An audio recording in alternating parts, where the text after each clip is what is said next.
All right, welcome everybody back to Ham Radio. I am with Charles Wesley Godwin, who will be on the main stage this year, Saturday night, direct support to St. Paul and the Broken Bones. Uh, Charles, thanks so much for joining us today. Yeah, thanks for having me. Uh, when we set out to do Hogs, we usually start booking our festival about 9 months in advance. And when we were looking at, you know, some of our initial list of names, yeah, my listening crew, we had just started kind of listening through Seneca, one of your first LP, and we're just amazed by just like the sense of place and the sense of geography and your ability to songwrite about the Appalachia in your home state there in West Virginia.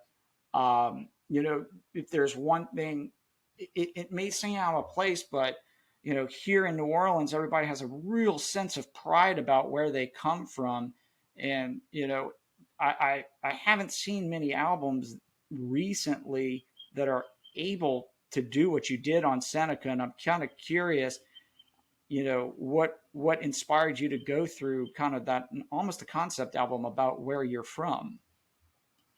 Yeah, Seneca was my first album, so had a lot of the first songs that were written on there, and I I was always self-aware to I try not to sing about things I don't know about.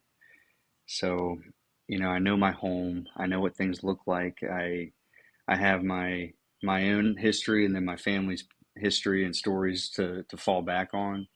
So, I think it was a natural thing for me to write what I knew about, and that way it would come off authentic because that's where I live, that's where I grew up, and I could actually paint an accurate picture of that in song form. And when people listen to it, even if they're not from there, they're able to maybe visualize it in their heads and get a sense that I do know what I'm talking about with respect to my home. So that's kind of it. I if I were to make a West Texas album, then I think a lot of folks would be like, "That guy's not from West Texas. He doesn't know it." You'd see right through me. So that was really what I could do best was sing about my home. Well, I think you did a good job as someone who's actually only driven through, West Virginia and not spent that much time in it. I think you paint a gripping and a beautiful and even somewhat haunting depiction of the hardworking, the coal mining, and what the Appalachian Mountains really are. And it's amazing sometimes to be able to, the power of music to be able to transport people is pretty exceptional. Um, on that album, and we do appreciate you lending your usage to that. We used Hardwood Floors for our sizzle reel and our lineup release song. So I know a lot of our viewers are very familiar with that. So I'd love for you to tell us a little bit more about Hardwood Floors and obviously warming them up and how that came to you and what that inspiration was. Yeah, I wrote that song in 2016, I think, and I was right in the thick of the years of me driving around the country in my car, playing bars and restaurants and cafes and breweries and things for very little money. Uh, nobody would come see me. I couldn't sell a ticket anywhere, and I was gone a lot to try to make ends meet, trying to work my way up to that point where I could release my first album. So, yeah, I was putting hundreds of days on the road every year, even back then, and that was just a song I wrote for my now wife. Just about how much I was looking forward to getting back home and having a date night. When you spend weeks sleeping in your car, you really you set looking at the end of the tunnel where it's your own bed waiting for you, back where you have your dogs and my my girlfriend at the time and all, like, I was ready to get home, and that's kind of what that song's about. How me and Samantha were going to go out and have a good night when I got back, Well, I and love it, a and I lot think of other it's folks can relate to that.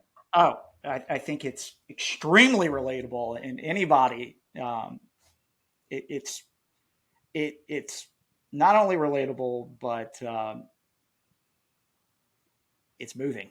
And I think that's something that, and obviously it's moving. It's a very actionable song. It speaks of dancing. But one of the things that I've noticed on your album, and we can get to How the Mighty Fall in a minute, but one thing I want to talk about is your use of tempo on your albums and how that sometimes translates to your live performances and how you're able to kind of go up and come down and then go right back up. And how do you manage that emotionally and with your audiences, not only on an album, but, kind of to the, a live performance as well. There's a lot of emotion and there's a lot of cadence in both of those. Hmm. Yeah, that's intentional on both Seneca and How the Mighty Fall, and what'll be the new one this year. I do make it a point to try to go up and down, and that way, to me, albums that do that have always kept my attention. And when they're done, I'm left with that feeling like, oh, it's already over, rather than if it's an album full of the exact same tempo, it sometimes gets a little monotonous. So I believe in that strongly with an album, and then also in the live show. I think that's important. To have barn burners throughout the entire set. About 45 minutes in, that can start to get, a little monotonous as well. And if you just do, somber ballads the whole time, that gets old after 30, 40 minutes. So I make it a point in the live show and with our set list is we try to get that thing up and down. And when it's high, we're going crazy. Me and the guys, we're, head banging, falling on our knees, jumping up and down, hollering all around. And then if it's something that's down and it's a little bit more intense and dramatic, I try to convey that with all my heart the best that I can. So our live shows they're, I obviously I'm biased, but I think we sound great and do well, but it's a very physical thing. A Yeah. lot of times after the show, when we're walking off stage, we're drenched in sweat like we've just done a workout. And that's all in an attempt to try to make it the best time possible for everybody that's there.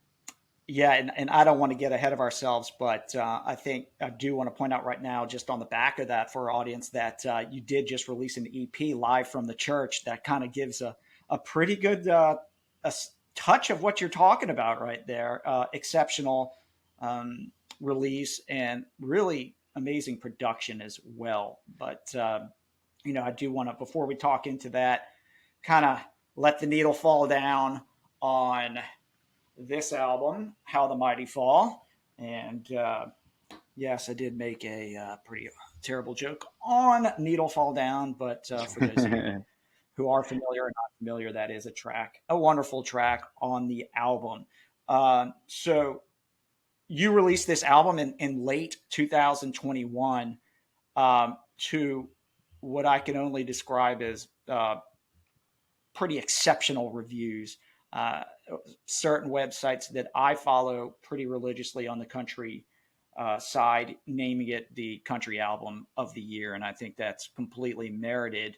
What I mean, seeing that and seeing critics' response to this album, how do you process that, and how does that, just knowing all the hard work and toil that's gone into putting some kind of artwork like this together and then seeing such positive response to it, how does that make one feel, I guess?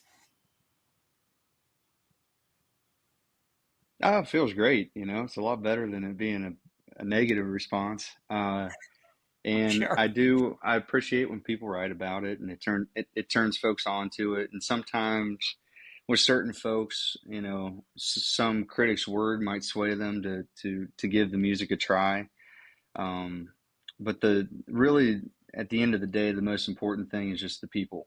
The people all across the country that are driving to work every day and like just casually consuming music. If they like it and they come out to your show on the weekend or on a weekday now, which is crazy. That it's I'm always blown away by that. But that's really the big thing when you release an album. and you show up in some town that you've never stepped foot in, and there's a room full of people there, and they're singing the words back at you. You know that they liked it then, and that's a great feeling because when I write, it is for me. It's a I'm not a very expressive or talkative person in my personal life, and songwriting is, I think that's kind of my outlet to get my feelings, my heart and soul kind of out there and express myself. So when I do write songs, it is first and foremost for me. But the fact that other people get enjoyment out of that is an added bonus. And yeah, I mean, it makes me feel great. I spent years and years writing songs that nobody knew or nobody cared to listen to. So the fact that people are now, it's really nice. I've lived both sides of it. Well, it seemed that, and that's incredible. It seemed that Seneca, as we kind of alluded to before, was a little bit about place and home and geography, but you kind of expanded the sound and a little bit more of your personal scope on how the mighty fall. It was that a more personal album to you? Was there a message you were trying to a singular message there, or were you just trying to be more expressive after writing such a familiar album? I guess because I feel like for me personally, the way that I kind of digest that album, it's a there's some really emotional. I don't know if roller coaster is the right way. Again, we talked about tempo, and it and kind of feels like we're going up and down in the mountains again. But you take us on a ride when you go from we're leading off the track, and then we get into something like Jesse, and we go back down again. But it's just so pulls you in and just seems so personal. I'm curious what the process was on this album versus the other. With How the Mighty Fall, I thought the common thread between all the songs is mortality. It's something that I was thinking a lot about in 2019 and 20 when I was writing it. I had my first child was born in 2019, and that was really a defining moment in my adult life where you know I I was able to take a step back and realize that that my own timeline in life was things were really moving along, and it just made me take a step back, and it changed my perspective on everything. So I think everything I've written since then has been changed somewhat because of that. And yeah, that's How the Mighty Fall to me was very much a an album about mortality, and then beneath that there's two branches there where a lot of the story songs in there, the characters in them are in a moment of their lives where they're either living with an immense amount of regret, or they're doing something that they're gonna be proud of later on down the line that'll keep them, that they'll have no regrets at all. And a good example of that is Jesse. Jesse is about a narrator looking on at a love story between two people, and somebody had let someone go that later on down the line they wish they never would have. And then in Blood Feud, it's a brother taking revenge on somebody for killing his brother. And that's definitely, obviously that's against the law and it's wrong or something, and all, but at the end of that guy's life he's going to have no regret that he didn't step up and protect his family. That's the kind of two polar opposites of people. Somebody that's later on in their life where they're living with an immense amount of regret of letting the one go for them, and then on the other side a guy that went out there and got revenge for his brother's death, and at least he'll never have to wonder if he should have done something. Yeah, beautiful. All So human that's kind of, emotions that we are. yeah, it's the whole spectrum there. It's got, and not to say that either or is right or wrong. It's just it is life. So there's a lot of things mixed in. I think I love it. So moving on, you've coming off a pretty big tour recently. You've been on the road with Zach Bryan, and I'm sure that the two of you have had some monster years the last 2 years, and I can't imagine what seeing those kind of crowds grow and going through this experience together has been like. But what was that tour like for the both of you? I guess um, just a monster tour, really, at that. Man, well, I can say for myself that like it was a huge opportunity, thanks to Zach, because he could have his pick of so many people to take on the road with him. The fact that he's chosen to take me as often as he has, it's a great honor and it's a great opportunity. So every night that we'd step out there, I was just always like so grateful and pumped up and ready to go because it was they were some amazing crowds all across the country, all different walks of life. And it was an amazing experience. And then for Zach, I can't say for certain what he was feeling and all, but I do know that he definitely appreciated it as well. And I know it was exhausting. There's a lot of things when you're at the top of a tour like that, you're getting pulled 1,000 different directions every single day. And I know he was, and I thought he did a great job of managing all that was surrounding him, and then also stepping on stage each night and getting his job done. Well, I think you did a great job of honoring him in that tour with your cover of Crooked Teeth on live from the church. Yeah, So yeah. Thanks, excellent man. I job love with that that. song of his. And I'm kind of curious why you chose that one and why you also chose Jealous Kind from Eric Church as well. Why were the two? Why were those the two picks? So with Crooked Teeth, that the bass line, the instrumental just hit so hard when we were first opening for Zach live.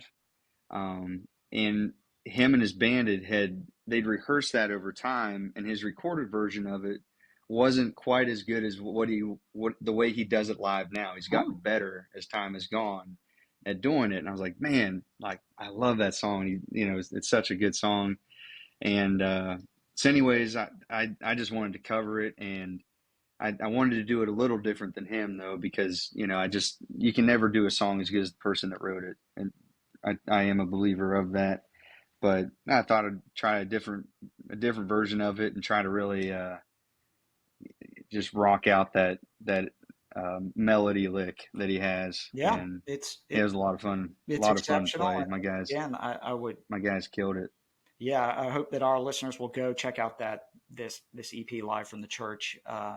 Not just for the covers, but for your originals that are just exceptional on it. Because I do think you do a great job of kind of warming us up for what's to come uh, Thanks, here man. And in then April. sorry, I don't mean to, but I didn't answer the other half. The jealous kind. Yeah. I feel like that's to me. I think that would have if I don't know if Eric Church or Luke Bryan or Jake Owen or you name it, just one of those guys back in their heyday would have released that song. I think it would have been a number one song. Yeah.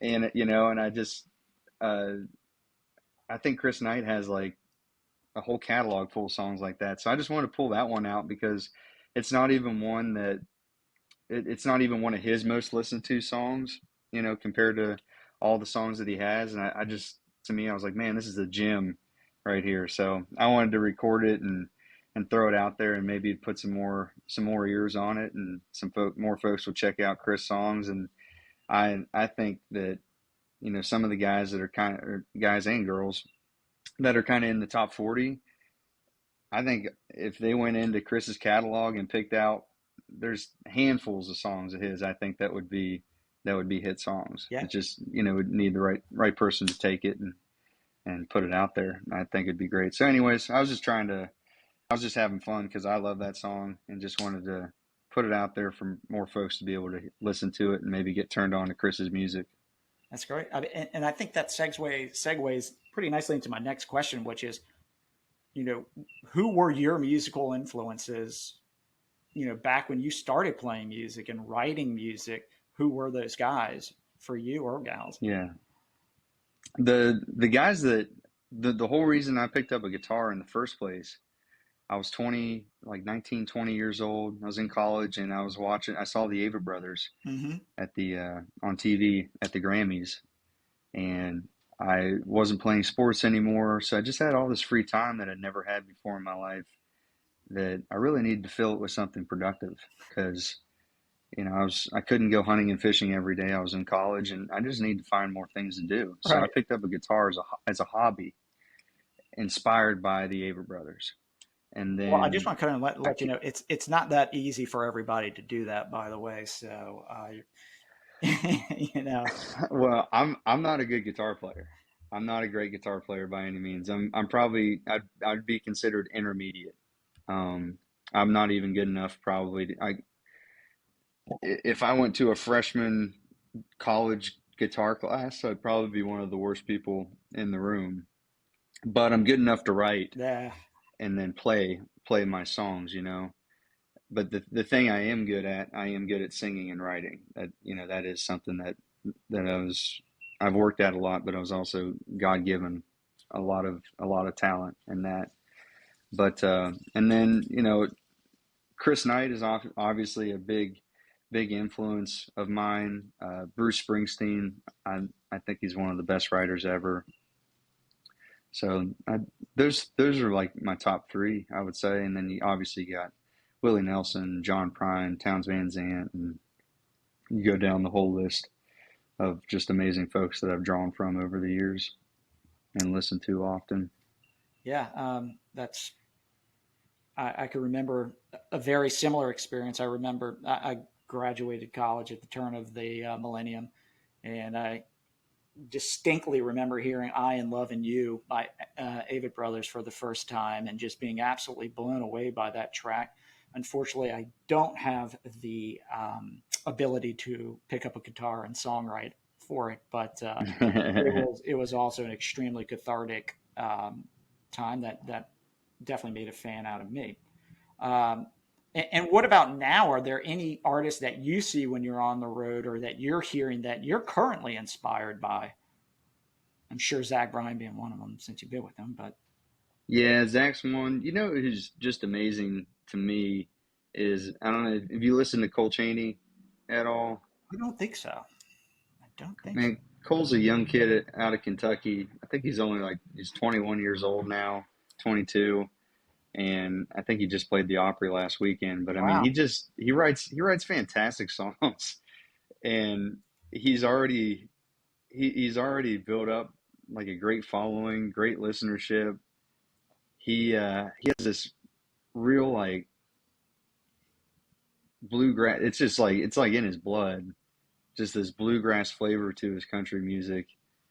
I I think he's gonna be I think he's gonna be amazing. I don't want to like put all kinds of expectations on him or anything, but I think that kid has the world in his hands, and the Well, fact that he's doing what he's doing already at his age, I mean, it's unbelievable. You know, don't worry. I'll be I'm sure to edit I'm this out just so that nobody can get a jump on us if we get a chance to get him first. So. yeah, I don't want to be like I don't want to like say just ridiculous things to put all kinds of high expectations on him or anything. I Well, just would say I think he's going to do great, and it's definitely inspiring to watch him. He's a great guitar player too. I'm looking But forward to yeah, digging in there. he's amazing. Well, I don't want to take too much of your time. I got a few more questions. You know, as we had spoken a little bit about, New Orleans is not really known as a country Americana town. We've got a lot of funk roots, a lot of soul, a lot of jazz, a lot of swamp pop. We've been very lucky and honored to have, a lot of great acts come through, and we're starting to see a lot of people turn into country fans. We've had Turnpike Troubadours and Tyler Childers and Molly Tuttle come through the Hogs stage, and it kind of we were talking before about West Texas acts. Last year we had Flatland Cavalry, Mike and the Moon Pies, Joshua Ray Walker, another great up and comer, and the venerable James McMurtry. So I'm kind of curious Oh yeah, he's amazing. how you see yourself among kind of those names. Where do you fit in for somebody who may not be familiar with the Charles Wesley Godwin, but has seen those acts before? I know where you might fall in, but Oh man, yeah, it's kind of it's hard for me to compare myself to that list. That all those folks are so great, and so I mean it's James McMurtry. Come on, I mean I just see myself so much lower down the totem pole than all of them. But I do believe I put on one of the best live shows in the country right now. I have, in my opinion, the best backing band in the country, and I can guarantee that nobody would go to my live show and not have a good time. It's definitely it's a high energy, a lot of fun, and it's you know I take great pride in it. But no, I don't know. Well, I I don't know think how. I don't know how I can compare to like those other folks. They're, in my opinion, they're all better than me. I definitely wouldn't agree with that statement, but we appreciate the humility. But I can tell you this, we're going to have an amazing crowd for you. It's probably one of our best spots in the whole festival. So there's going to be a big audience, and I know that you're going to do an amazing job. I don't really like to read too many interviews about our artists before I get to chat with them, but I did see something about um, a dream show, and you saying maybe a couple of Bullet Old Fashions would be there, and I am happy to say that Bullet's a sponsor of ours. So we've got a couple single barrel picks that we'll be sure to get in your hands before the or after the performance. We're Ah, going to do that's our that's, best. that's beautiful. Yeah, we're going to do our best to give you that best performing experience, and you alluded to having crowds singing your songs, and I can't imagine what that's like for an artist, but I think you're going to be surprised at how many are going to be out there doing it in Hogs. I'm looking forward to it. It'd be my first time playing in New Orleans, and I'm really looking forward to getting to see the city some and see the sights and enjoy the good food and drinking that bullet. Yeah, well, you're picking. It's a great time of year to be in New Orleans. It's not too hot, and it's not too cold. We're really excited to have Charles Wesley Godwin. We're really appreciative of your time. You're going to have a great audience on April 1st, and look forward to your continued success. And if there's, you know, anything else you want to leave us with, let us know. If not, thank you so much. Well, I'm looking forward to it. See y'all. I'll see y'all there and here in just a handful of weeks now. It's not too long. Yes, sir. Thank you again.